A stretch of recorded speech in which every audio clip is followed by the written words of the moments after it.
Tollywood cinema standards రోజు రోజుకు పెరిగిపోతున్నాయి.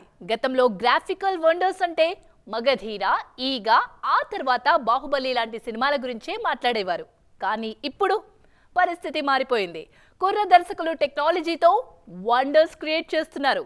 దీంతో జక్కన్న కూడా అప్డేట్ అవ్వాలంటున్నారు ఆడియన్స్. తెలుగు సినిమా ఇమేజ్ నే కాదు, ఇండియన్ సినిమా స్థాయిని మార్చేసిన దర్శకుడు రాజమౌళి. మగధీరతో టాలీవుడ్ కి విజువల్ వండర్స్ ని క్రియేట్ చేసే సత్తా ఉందని ప్రూవ్ చేసిన జక్కన్న ఈగతో మరో ప్రయోగం చేశారు. సినిమా అంతా ఒక యానిమేషన్ క్యారెక్టర్ ని లీడ్ రోల్లో చూపిస్తూ టెక్నాలజీని ఏ స్థాయిలో వాడుకోవచ్చో ఇండస్ట్రీకి పరిచయం చేశారు. బాహుబలి, RRR సినిమాల మేకింగ్ లో రాజమౌళి వాడిన టెక్నాలజీ ఈ జనరేషన్ కి ఒక దిక్సూచి లాంటిది. అందుకే ఇప్పుడు నేషనల్ లెవెల్లో ఎవరు భారీ ప్రాజెక్టు చేసినా రాజమౌళితోనే పోలుస్తున్నారు ఆడియన్స్. ఈ జనరేషన్ మేకర్స్ జక్కన్ననే ఇబ్బంది పెడుతున్నారు. కల్కి సినిమాతో ఇండియన్ సినిమాకి కొత్త జానర్ ని పరిచయం చేశారు నాగశ్విన్. రీసెంట్ గా హనుమాన్ సినిమాతో లో బడ్జెట్ లో గ్రాఫికల్ మూవీ ఎలా చేయొచ్చో పరిచయం చేశారు ప్రశాంత్ వర్మ. ఈ సినిమాలు కంటెంట్, క్వాలిటీ పరంగా పాన్ ఇండియా రేంజ్ ని దాటి బస్ క్రియేట్ చేయడంతో జక్కన్న మీద ప్రెషర్ పెరుగుతోంది. కుర్ర దర్శకులే వండర్స్ క్రియేట్ చేయడంతో జక్కన్న నెక్స్ట్ మూవీ నుంచి అంతకు మించిన విజువల్స్ ని ఎక్స్పెక్ట్ చేస్తున్నారు ఫ్యాన్స్. మహేష్ తో చేయబోయే సినిమా గ్లోబల్ రేంజ్ లో ఉంటుందన్న హింట్స్ ఇస్తోంది జక్కన్న కాంపౌండ్. అందుకే ఈ సినిమాలో విజువల్స్ హాలీవుడ్ రేంజ్ లో ఉండాలని ఆశిస్తున్నారు. రాజమౌళి కూడా ఇప్పుడు ఆ ఎక్స్పెక్టేషన్స్ ని రీచ్ అవ్వడానికి కష్టపడుతున్నారు.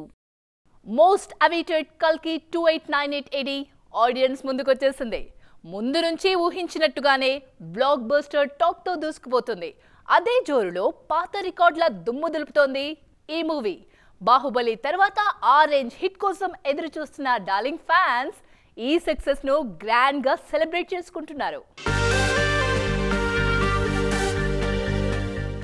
ఇండియాస్ బిగ్గెస్ట్ మూవీగా ఆడియన్స్ ముందుకొచ్చిన కల్కి 2898 AD డే 1 అదే రేంజ్ లో పర్ఫామ్ చేసింది. బెనిఫిట్ షోస్ నుంచి సూపర్ పాజిటివ్ టాక్ రావడంతో తొలి రోజు భారీ వసూళ్లు సాధించింది ఈ మూవీ. తొలి రోజు నేషనల్ లెవెల్లో 95 కోట్ల నెట్ సాధించినట్టుగా అంచనా వేస్తున్నారు విశ్లేషకులు. తొలి రోజు సాధించిన నెట్ విషయంలో 4వ స్థానంలో నిలిచింది కల్కి. డే 1 అత్యధిక నెట్ సాధించిన సినిమాల లిస్టులో 133 కోట్లతో RRR ఫస్ట్ ప్లేస్ లో ఉంది. 121 కోట్లతో బాహుబలి సెకండ్ ప్లేస్ లో ఉంటే 116 కోట్లతో KGF 2 3వ స్థానంలో ఉంది. ఇన్నాళ్లు 90 కోట్లతో సలార్ 4వ స్థానంలో ఉండగా తాజాగా 95 కోట్ల నెట్తో కల్కి ఆ ప్లేస్ ని ఆక్యుపై చేసింది. కేవలం తెలుగు వర్షనే 64 కోట్లకు పైగా వసూళ్లు సాధించగా తమిళ్లో 4 కోట్లు, హిందీలో 24 కోట్లు, మలయాళంలో 2.2 కోట్ల వరకు వసూళ్లొచ్చాయి. ఓవరాల్ గా ప్రభాస్ కెరియర్ లో ఇండియాలో 2వ హైయెస్ట్ ఓపెనర్ గా, ఓవర్సీస్ లో ద ఫస్ట్ హైయెస్ట్ ఓపెనర్ గా నిలిచింది కల్కి 2898 AD. ఓవర్సీస్ లో మాత్రం అన్ని సినిమాల రికార్డ్స్ ని బ్రేక్ చేసింది కల్కి 2898 AD. నార్త్ అమెరికాలో కేవలం ప్రీమియర్ షోస్ తోనే $3.8 మిలియన్ వసూళ్లు సాధించి ఈ ఘనత సాధించిన తొలి ఇండియన్ మూవీగా రికార్డ్ సృష్టించింది. శుక్రవారం కూడా భారీ వసూళ్లు సాధించే దిశగా దూసుకుపోతోంది కల్కి. ఆ తర్వాత శని, ఆదివారాల్లో మరోసారి బాక్సాఫీస్ షేక్ అవ్వడం ఖాయమని భావిస్తున్నారు. ఇవన్నీ చూసుకుంటే ఫస్ట్ వీకెండ్ కి కల్కి ఆల్ టైమ్ రికార్డ్ సెట్ చేయడం ఖాయమంటున్నారు విశ్లేషకులు. అవును, నేను తప్పు చేశాను, ఎట్టి పరిస్థితుల్లో మరోసారి అలాంటి పొరపాటు జరగనివ్వను అంటూ గట్టి నిర్ణయమే తీసుకున్నారు స్టార్ హీరోయిన్ సమంత. ప్రస్తుతం బ్రేక్ లో ఉన్న ఈ బ్యూటీ త్వరలో మళ్లీ కెరియర్ ను రీస్టార్ట్ చేసేందుకు రెడీ అవుతున్నారు. ఈ నేపథ్యంలో తన ఫ్యూచర్ ప్లాన్స్ గురించి ఇంట్రెస్టింగ్ కామెంట్స్ చేశారు శామ్. గతేడాది ఖుషీ సినిమాతో ఆడియన్స్ ముందుకొచ్చిన సమంత ఆ తర్వాత ఇంతవరకు కెమెరా ముందుకు రాలేదు. 1-2 ప్రాజెక్టులు చర్చల దశలో ఉన్నా అఫీషియల్ గా ఏ సినిమా పట్టాలెక్కలేదు. దీంతో కొద్ది రోజులుగా ఆడియన్స్ తో టచ్ లో లేకుండా పోయారు ఈ బ్యూటీ. సడన్ గా ట్రెండింగ్ లోకొచ్చిన ఈ బ్యూటీ తన ఫ్యూచర్ ప్లాన్స్ గురించి ఇంట్రెస్టింగ్ కమెంట్స్ చేశారు. ఆ మధ్య తన హెల్త్ ఇష్యూ కారణంగా తీవ్ర ఇబ్బందులు ఎదుర్కొన్న ఈ బ్యూటీ ప్రస్తుతం ఫుడ్ విషయంలో జాగ్రత్తగా వ్యవహరిస్తున్నానని చెప్పారు. తాను తినే విషయంలోనే కాదు, తాను ప్రమోట్ చేసే ఫుడ్ విషయంలో కూడా 1-2 సార్లు ఆలోచించి నిర్ణయం తీసుకుంటున్నా అన్నారు శామ్. ఆరోగ్యకరమైన ఫుడ్ కి మాత్రమే బ్రాండింగ్ చేస్తానని చెప్పారు. తనలా మరొకరు బాధపడకూడదన్న ఉద్దేశంతో సమంత తీసుకున్న నిర్ణయంపై ఫ్యాన్స్ గర్వంగా ఫీల్ అవుతున్నారు. కల్కితో బాక్స్ ఆఫీస్ కు బిగ్ బూస్ట్ ఇచ్చారు యంగ్ డైరెక్టర్ నాగశ్విన్. ఇప్పుడు ఈ జోరు కంటిన్యూ చేయాల్సిన బాధ్యత సెకండ్ హాఫ్ లో రాబోయే దర్శకుల మీద పడింది.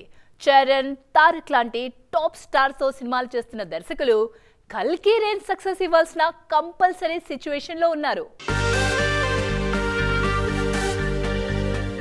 జులైలో భారతీయుడు 2తో ఆడియన్స్ ముందుకొస్తున్నారు ద గ్రేట్ డైరెక్టర్ శంకర్. తొలి భాగం సంచలన విజయం సాధించడంతో ఈ సీక్వెల్ మీద భారీ అంచనాలున్నాయి. కానీ రీసెంట్ గా రిలీజ్ అయిన ట్రైలర్ ఆ రేంజ్ లో మెప్పించలేకపోయింది. దీంతో కల్కిని కొట్టే రేంజ్ లో భారతీయుడు 2 సౌండ్ చేసే అవకాశం లేదంటున్నారు విశ్లేషకులు. భారతీయుడు 2తో మిస్ అయినా ఈ ఏడాది గేమ్ చేంజర్ తో ఆడియన్స్ ముందుకొచ్చే ప్లాన్ లో ఉన్నారు శంకర్. ఇది కూడా భారీ బడ్జెట్ పాన్ ఇండియా మూవీ కావడంతో భారీ రికార్డులు టార్గెట్ చేస్తూ బరిలోకి దిగుతున్నారు. ఈ సినిమాతో అయినా కల్కి రేంజ్ బజ్ క్రియేట్ చేయాలని శంకర్ అభిమానులు కూడా కోరుకుంటున్నారు. ఎన్టీఆర్ ను దేవరగా చూపిస్తున్న కొరటాల మీద కూడా కల్కి ప్రెషర్ పడే ఛాన్స్ ఉంది.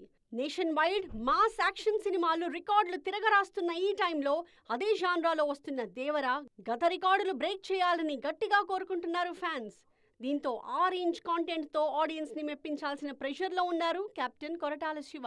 ఇక ద మోస్ట్ వెయిటెడ్ పుష్ప 2 విషయంలో అయితే ఈ అంచనాలు మరింత భారీగా ఉన్నాయి. ఆల్రెడీ పుష్ప ఎన్నో రికార్డులు తిరగరాసింది. ఇప్పుడు పుష్ప 2తో మరోసారి అలాంటి హిట్ ఇవ్వాల్సిందేనన్న ప్రెషర్ ఆబ్వియస్ గా సుకుమార్ మీద ఉంటుంది. మరి ఈ సినిమాల్లో కల్కి రేంజ్ ని టచ్ చేసే నెక్స్ట్ మూవీ ఏదవుతుందో చూడాలి.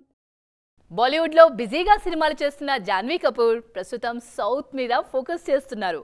ప్రెజెంట్ తెలుగులో 2 భారీ చిత్రాల పనుల్లో ఉన్న ఈ బ్యూటీ అదే టైంలో కోలీవుడ్ ఎంట్రీ ఇచ్చేందుకు రెడీ అయ్యారు. కానీ ఇప్పుడు ఆ ప్రాజెక్ట్ ఉంటుందా లేదా అన్న డౌట్స్ రేజ్ అవుతున్నాయి. స్టార్ వారసురాలిగా బాలీవుడ్ ఎంట్రీ ఇచ్చిన బ్యూటీ జాన్వీ కపూర్.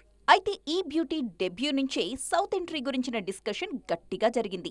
అయితే ఊరించి ఫైనల్ గా దేవర సినిమాతో సౌత్ ఎంట్రీ ఇవ్వబోతున్నారు. ఈ సినిమా రిలీజ్ కాకముందే రామ్ చరణ్ కి జోడీగా నటించడానికి కూడా గ్రీన్ సిగ్నల్ ఇచ్చేశారు జాన్వీ. సౌత్ లో 2 భారీ ప్రాజెక్టులతో పాటు బాలీవుడ్ లో వరుస సినిమాలు చేస్తున్న జాన్వీ కపూర్ ప్యారలల్ గా కోలీవుడ్ లో కూడా అడుగు పెట్టడానికి ప్లాన్ చేస్తున్నారు. తమిళ స్టార్ హీరో సూర్య సినిమాతో అరవ ఆడియన్స్ ని పలకరించడానికి ఓకే చెప్పారు జాన్వీ. బాలీవుడ్ డైరెక్టర్ ఓం ప్రకాష్ మెహతా సూర్య లీడ్ రోల్లో ఒక మైథలాజికల్ మూవీని ప్లాన్ చేశారు. ఈ సినిమా కోసం కొద్ది రోజులు ముంబైలోనే ఉండి లుక్ టెస్టుల్లో కూడా పాల్గొన్నారు నడిపిన్ నాయిగన్. అయితే ఏం జరిగిందో ఏమో కానీ సడన్ గా ఈ ప్రాజెక్ట్ ని పక్కన పెట్టేశారు మేకర్స్. దీంతో కోలీవుడ్ ఎంట్రీ ఇవ్వాలి అనుకున్న జాన్వీ ఆశలన్నీ మరికొద్ది రోజులు వాయిదా పడిపోయాయి. KGF 2 తర్వాత లాంగ్ బ్రేక్ తీసుకున్న యష్ రీసెంట్ గా తన నెక్స్ట్ మూవీ విషయంలో క్లారిటీ ఇచ్చారు. గ్లోబల్ రేంజ్ లో ఓ యాక్షన్ డ్రామాను సిద్ధం చేస్తున్న రాఖీబాయ్ ఆ సినిమా కోసం క్రేజీ కాంబినేషన్ ను సెట్ చేస్తున్నారు. నార్త్ మార్కెట్ మీదే ఎక్కువగా ఫోకస్ చేస్తున్న రాఖీబాయ్ 2 బాలీవుడ్ బ్యూటీస్ ని రంగంలోకి దించుతున్నారు. KGF తో పాన్ ఇండియా స్టార్ గా మారారు కన్నడ నటుడు యష్. KGF 2 1000 కోట్లకు పైగా వసూళ్లు సాధించడంతో యష్ మీద అంచనాలు భారీగా పెరిగిపోయాయి. ఆ అంచనాల్ని అందుకునే స్థాయిలో తన నెక్స్ట్ మూవీ కూడా ఉండాలన్న ఉద్దేశంతో చాలా కాలం వెయిట్ చేసి టాక్సిక్ సినిమాని ఫైనల్ చేశారు. మలయాళ దర్శకురాలు గీతూ మోహన్ దాస్ దర్శకత్వంలో టాక్సిక్ మూవీ తెరకెక్కనుంది. డ్రగ్స్ మాఫియా నేపథ్యంలో గ్లోబల్ రేంజ్లో రూపొందుతున్న ఈ సినిమాలో సీనియర్ బాలీవుడ్ నటి కరీనా కపూర్ నటిస్తున్నారు. ప్రెజెంట్ సెలెక్టివ్ గా సినిమాలు చేస్తున్న north beauty Kareena Kapoor toxic సినిమాలో యష్ కి జోడీగా నటించడానికి గ్రీన్ సిగ్నల్ ఇచ్చారు. తాజాగా టాక్సిక్ సినిమాకు సంబంధించి మరొక ఇంట్రెస్టింగ్ న్యూస్ వైరల్ అవుతోంది. ఈ సినిమాలో మరో హీరోయిన్ కి కూడా ప్లేస్ ఉండడంతో ఆ క్యారెక్టర్ కి కూడా బాలీవుడ్ బ్యూటీనే సెలెక్ట్ చేశారు మేకర్స్. సౌత్ లో రెగ్యులర్ గా సినిమాలు చేస్తున్న కియారా అడ్వానీ టాక్సిక్ లో యష్ తో జోడీకి రెడీ అవుతున్నారు. ప్రస్తుతం గేమ్ చేంజర్, వార్ 2 లాంటి ప్రెస్టీజియస్ పాన్ ఇండియా ప్రాజెక్టుల్లో నటిస్తున్నారు కియారా. ఇంత బిజీలోనూ యష్ మూవీలో నటించడానికి ఓకే చెప్పారు. కియారా యాడ్ అవ్వడంతో టాక్సిక్ మీద నేషనల్ లెవెల్లో మరింత బజ్ క్రియేట్ అయింది. ఇది ఈరోజు ఈటీ ఎక్స్క్లూజివ్. మరిన్ని ఇంట్రెస్టింగ్ స్టోరీస్ తో మరో ఎపిసోడ్ లో మళ్ళీ కలుద్దాం. చూస్తూనే ఉండండి TV9.